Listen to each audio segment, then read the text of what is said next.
नमस्कार, Bharat express MP में आपका स्वागत है। मैं हूं हरशंकर कुमार। मध्य प्रदेश के नए मुख्यमंत्री मोहन यादव एक्शन में हैं। डॉक्टर मोहन यादव अपने फैसले को लेकर सुर्खियों में है। पहली कैबिनेट बैठक में उन्होंने कई बड़े फैसले लिए जिसका जनता से डायरेक्ट सरोकार है और कहीं ना कहीं ये विपक्ष को भी लग रहा है कि आगे वो क्या करने वाले हैं, क्योंकि वो लगातार एक्शन के मूड में दिख रहे हैं। लेकिन सबसे बड़ा सवाल ये है कि अगले 5 साल में उनको किन चुनौतियों का सामना करना पड़ सकता है, क्योंकि इससे पहले शिवराज सिंह चौहान मुख्यमंत्री थे और उनको 18 साल का अनुभव था। मध्य प्रदेश के वो 18 साल तक सीएम रहे। तो क्या मोहन यादव अपने इस कार्यकाल में कितना बेहतरीन कर पाएंगे, उन पर काफ़ी प्रेशर रहेगा, क्योंकि 2024 का चुनाव सिर पर है और उसमें बहुत कम वक्त बचा है। ऐसे में मोहन यादव के लिए अच्छा बेहतर परफॉर्मेंस देना काफ़ी चुनौती रहने वाला है।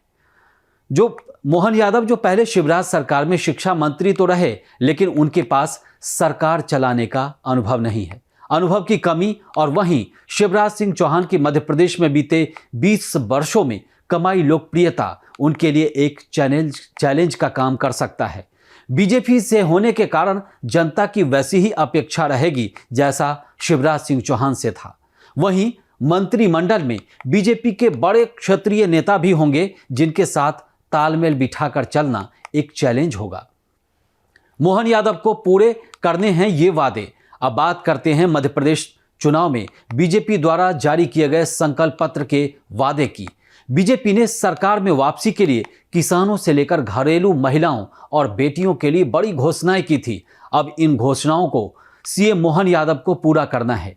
बीजेपी ने किसानों को 12,000 रुपये सालाना देने, 100 रुपये में 100 यूनिट बिजली देने, 450 रुपये में गैस सिलेंडर, महिलाओं को 3,000 रुपये महीना देने, तेंदुपत्ता के लिए 4,000 रुपये प्रति बोरा, जन्म से शादी तक बेटियों को 2 लाख रुपये देने का वादा किया था। पूरी करनी होगी लाडली बहनों की अपेक्षा। मध्य प्रदेश में बड़ी संख्या में महिलाओं ने बीजेपी को वोट दिया है।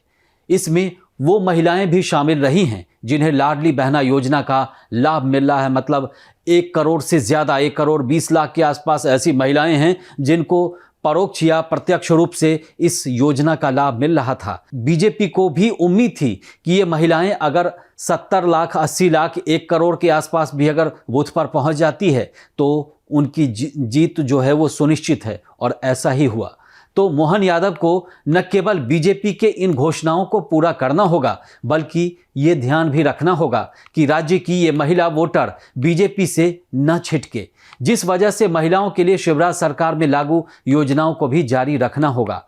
तब जब मध्य प्रदेश कर्ज से दबा हुआ है, कैबिनेट की पहली बैठक में ये फैसला पदभार ग्रहण करने के बाद डॉक्टर मोहन यादव ने कैबिनेट की पहली बैठक में धार्मिक स्थल और अन्य स्थानों पर निर्धारित मापदंड से अधिक आवाज में लाउड स्पीकर बजाने पर रोक लगाने के आदेश दिए हैं। साथ ही कहा गया है कि धर्म गुरुओं से संवाद और समन्वय के आधार पर लाउड स्पीकर हटाने का प्रयास किया जाएगा।